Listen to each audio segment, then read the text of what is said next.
That's just, it syncs the audio between the two when I'm editing it. Oh, right. So I don't have to try and sort of line it up. I just use that clapping noise, and that's it. So Okay. What happens if I clap now? no, you just f***ed everything up. It's just gone. That's it. You've ruined it. G'day guys, Carl Quested here again. Today I am in the beautiful Redcliffe Peninsula, and I am joined today by Damien Misso from Woody Point Professionals. Damien, how are you going? Good, thanks. How are you? Very good, mate. Very good. So you and I have chatted on and off for, a number of years now. I think I might have met you in my former life when I was working at Pitney Bowes, selling the old franking machines. Yeah, you did. I think I came out and gave you a demonstration then. You did. You started that, and then I saw you in the very early stages of Agent Mail, and been to your book launch. And that's right. Yes. Yeah. Thank you for your support, obviously. Thanks for inviting me. And we've now had kids, and yeah, that's it. Yeah, we've got a third one on the way. Third one coming? Yeah, June. So not even that long now. So mate, talk to me about, firstly, just to give everyone a bit of background, the Misso name is pretty prominent in the peninsula. Obviously your grandfather, Trilby? Yeah, so Granddad moved out from Sri Lanka with my grandma and his 4 children, 1956. Just moved to Dunbar Street in Margate, actually. And the mayor came and knocked on the door and welcomed the family. Oh, really? Yeah, that sort of thing doesn't happen anymore. No. So yeah, moved from Sri Lanka because Granddad could see that there was a lot of civil unrest and wasn't a safe place to bring the family up. Left a successful legal practice behind, and then started Trilby Misso Lawyers. And became quite an icon through what he did in the legal practice. Built a very, very successtook practice, right? Yeah, and then sold it to my dad's younger brother Hilton, who took it to the level that it was, sort of took it in a different direction. Yes. They both had different business strategies, I guess, and both very successful in their own right, Trilby and Hilton. Then the Trilby Misso was sold to Slater Gordon, I think, 2008. It's only a couple of years back, wasn't it? Yeah, 2008 or 9 or 10, might have been. Yeah, my father's been in real estate on the peninsula since 1980, and I've been in the business since 2004 now. Okay, excellent. Yeah. And so your dad's not well at the moment? No, he actually had a fall, so he's getting a procedure done today. Oh wow, okay. Yeah. But he's, Dad's in his mid-70s, and his day in the sunshine is, it's more, he's in the golden years now. Time to relax and, Well, he'll never really relax. He still comes into work, but he doesn't list or sell or manage the team. He more tries to keep me on my toes and tell me when I've done something wrong.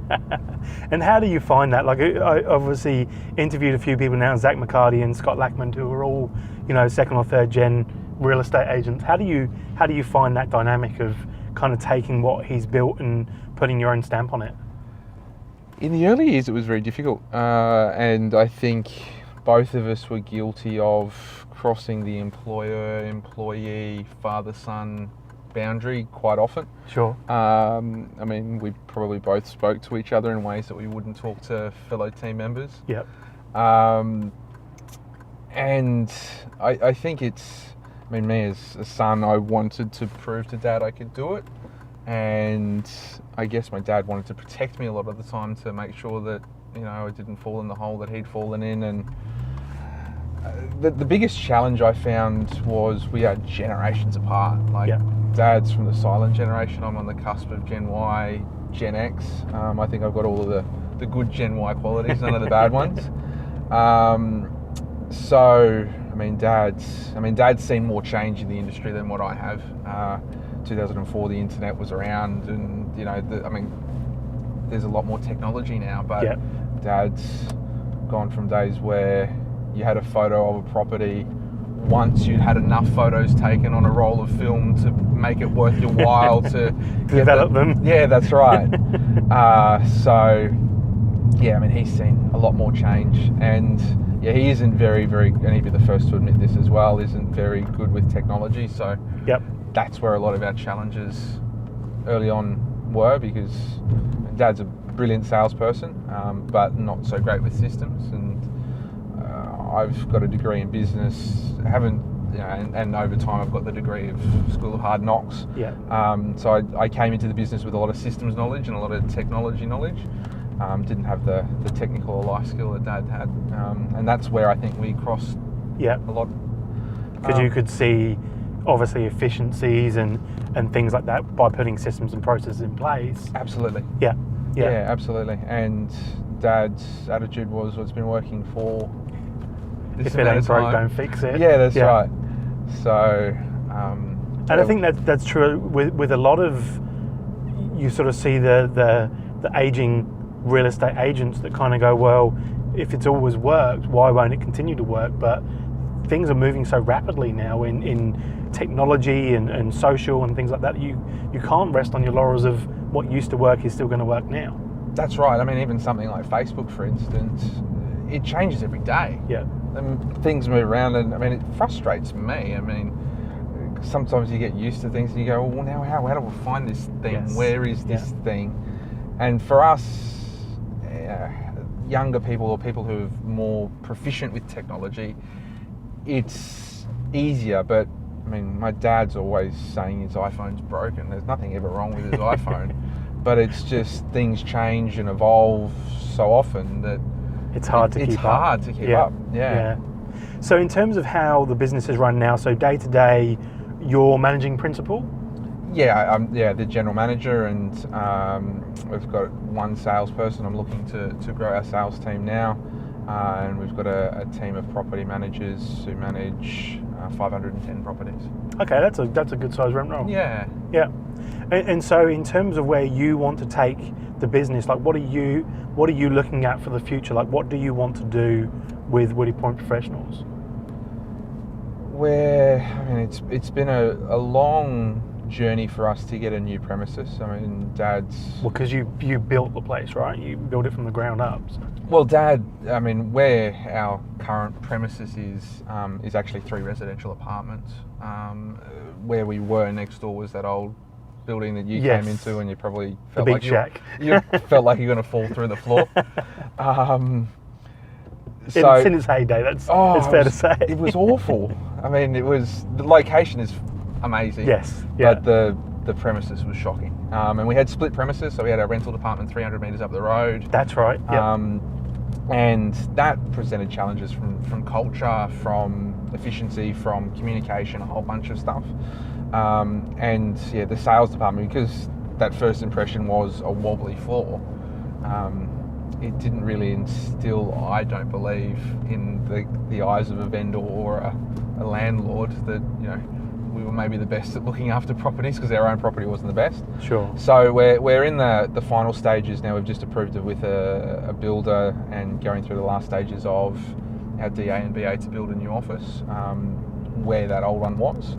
And it's going to be a state-of-the-art office which will allow us to grow. I think the way real estate's moving, you have to be a little bit flexible with salespeople and look at building teams around salespeople. Yeah. I mean, there's a lot of different brands out there which I guess have a suite of agents, and they provide services to those agents. It's not the traditional come in and let's have a fired up sales meeting and. They're a business in their own right now, aren't they? That's right. Yeah, and each agent has their own brand.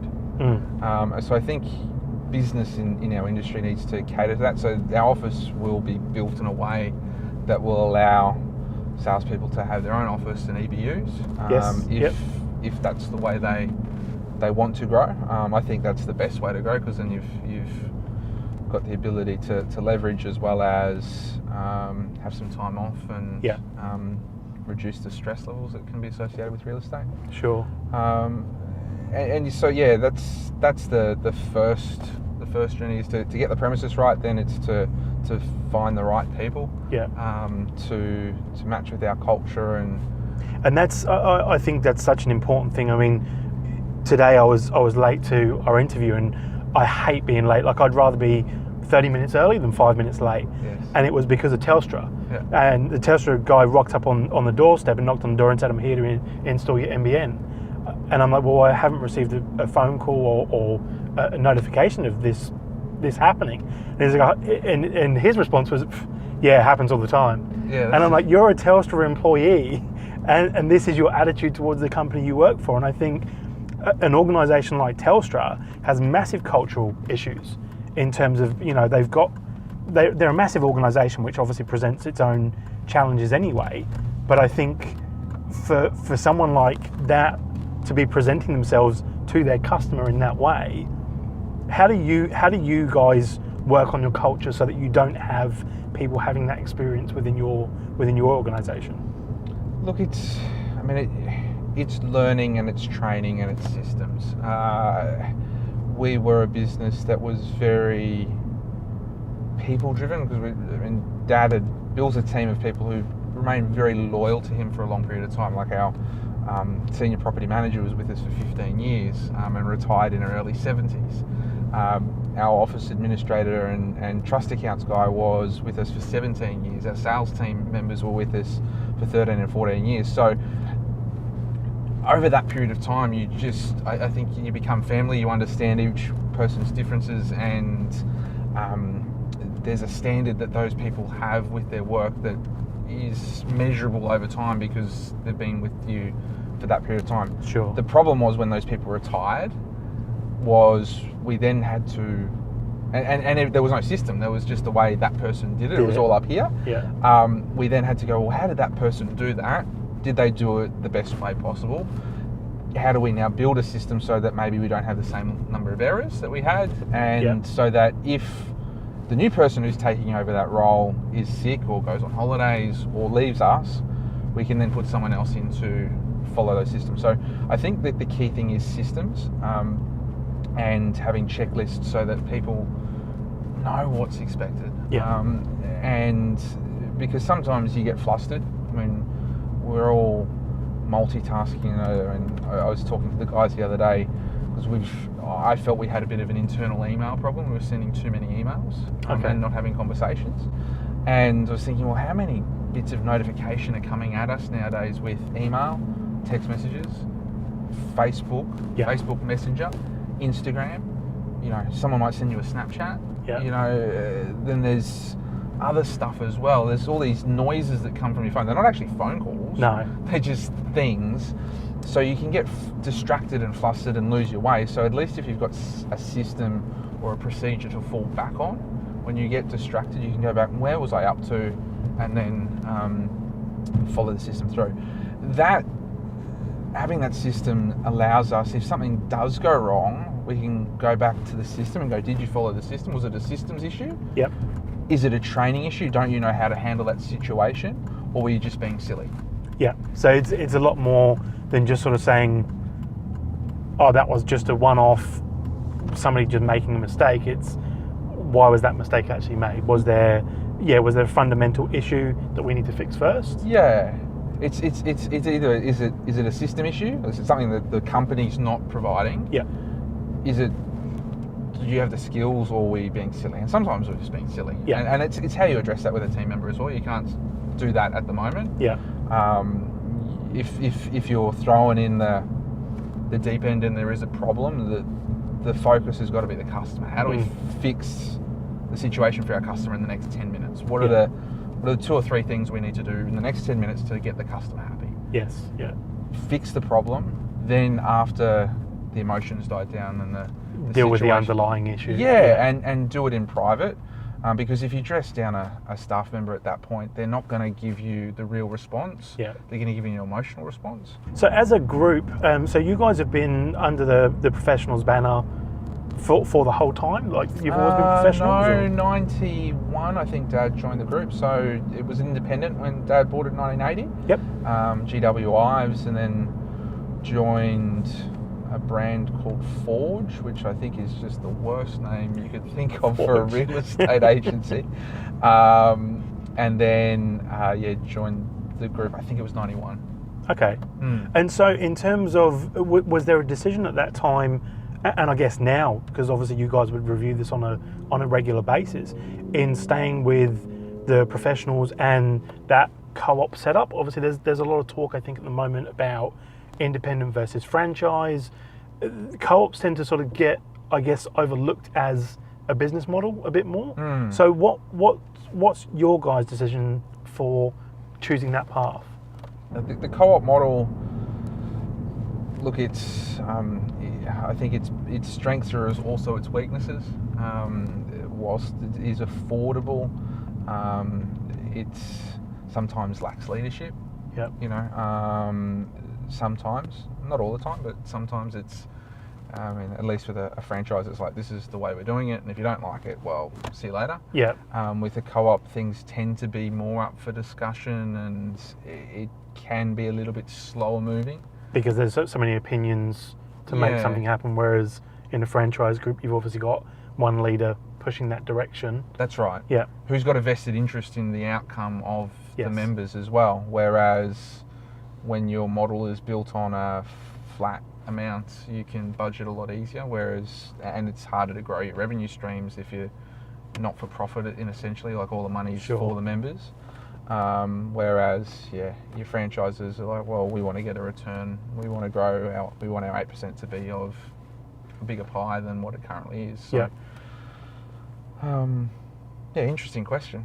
Actually, look, our group's changing, and I mean, I'm certainly not planning on going anywhere, but nothing's set in stone either. So, look, if there's a new way or a different way or a way that our boat could go faster, we'd always be open to it. Doing a fair bit of stuff online now. Trying to generate leads mainly through Facebook. Okay.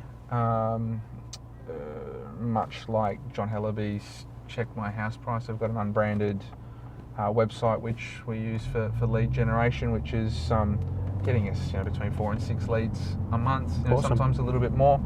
Now they're not all ready to sell tomorrow, but it's about starting a relationship, and then it's about giving and showing your work ethic over however long that journey is, whether it's 6 months, 18 months, 10 years. Yeah. And if you can last 10 years, you're pretty much guaranteed that you got the business, because it's rare that there'll be 2 or 3 other agents that will have lasted 10 years with that particular person. Yeah.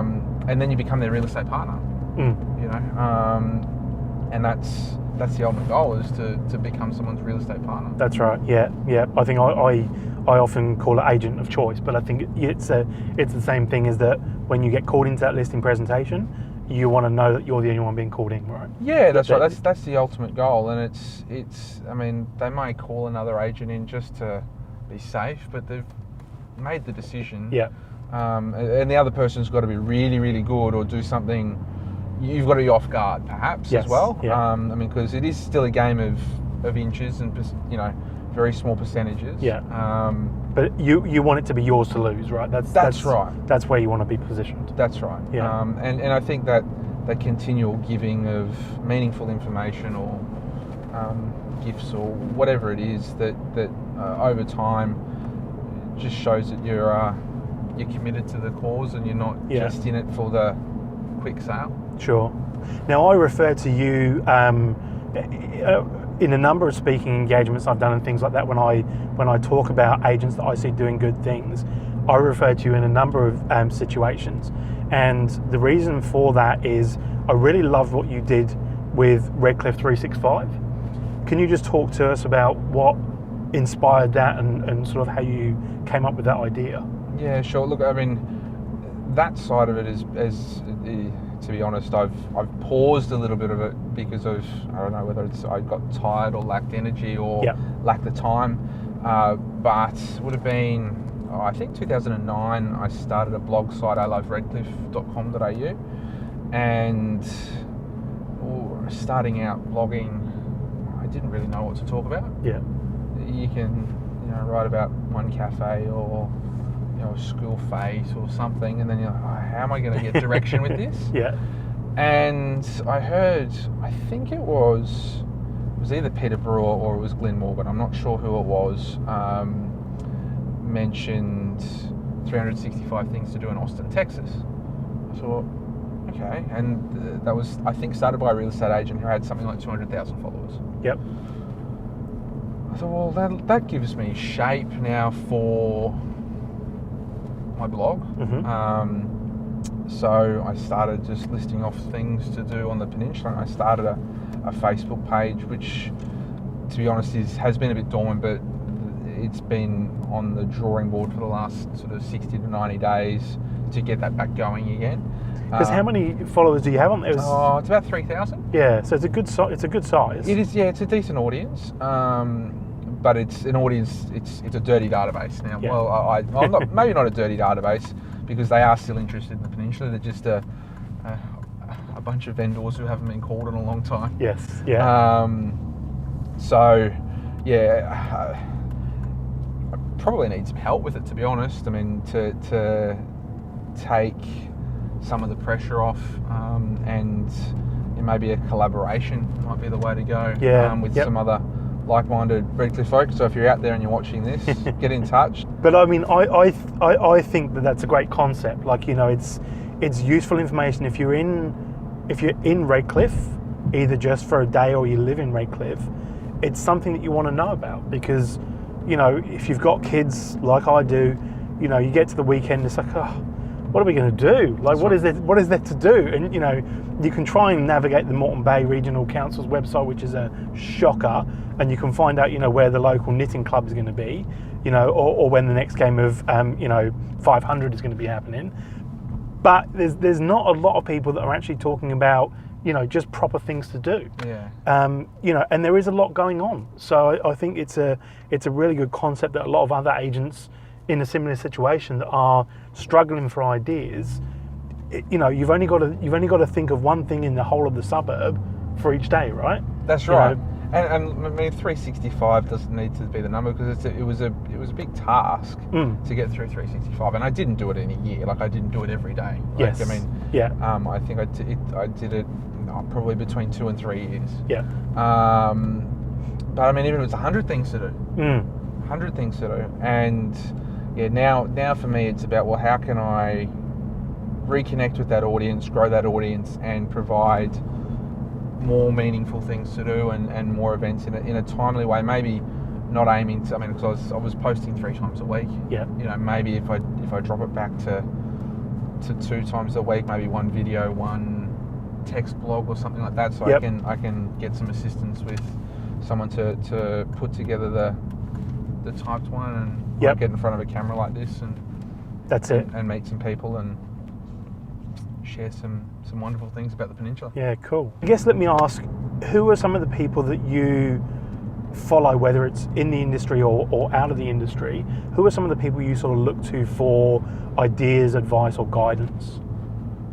Out of the industry, I mean, having a mentor like my father has been pretty helpful, as well as my uncle Hilton.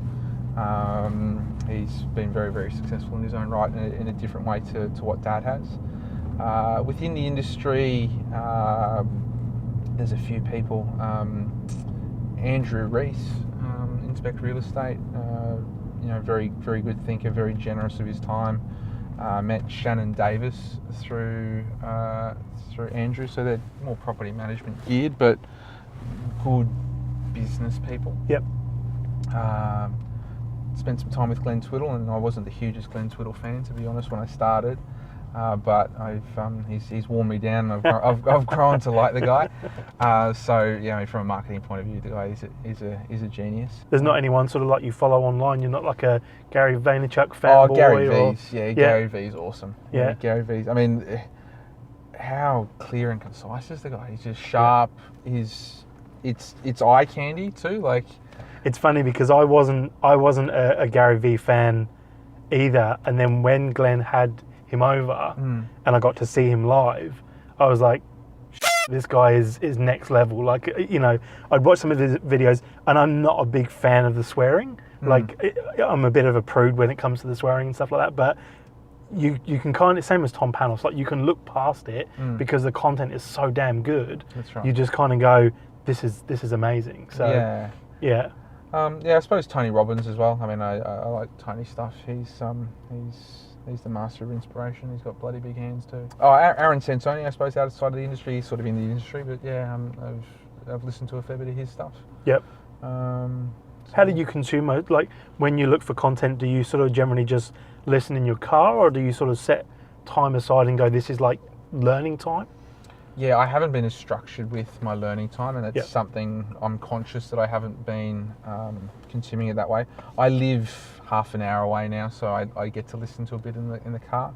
But generally, I'll just get on my phone and go onto YouTube, and Yeah, you know, yep. depending on what I'm searching. TED Talks are fantastic as well. I mean, you can just type in anything and then just put TED on the end, and Yeah. if it's anything to do with business or Yeah, or I think life. it's funny, and I don't want to send my audience away from the real estate videos, but there's so much that agents are not learning because they're sort of too busy looking in the industry, I think, instead of out of it.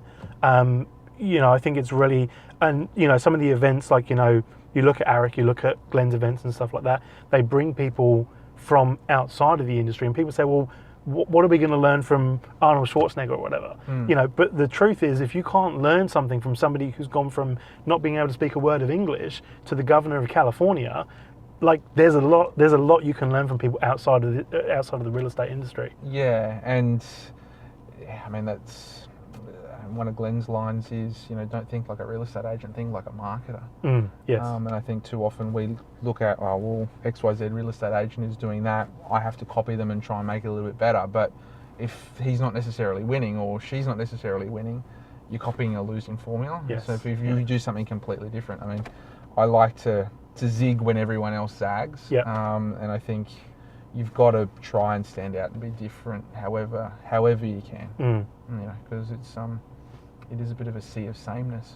That's right, yeah, and that's how people perceive the real estate industry, is that you're just all the same. So therefore, you've got to try and find that point of difference for people to go, okay, well, actually, I understand that you do something a bit different, that you are, you know, putting something different on the table when we're talking about something, so that we're not just competing on price or commission the whole time. Correct. Yeah. Well, mate, look, thank you very much for joining us today. Yeah. If you want to get in touch with you, what platform do you spend most of your time on? Where is it best for people to connect? Yeah, Facebook, or you can just go to my damienmisso.com.au. Awesome. Yeah. Damien, thank you again for joining us. Pleasure. Yeah, mate. All the best. Thank you.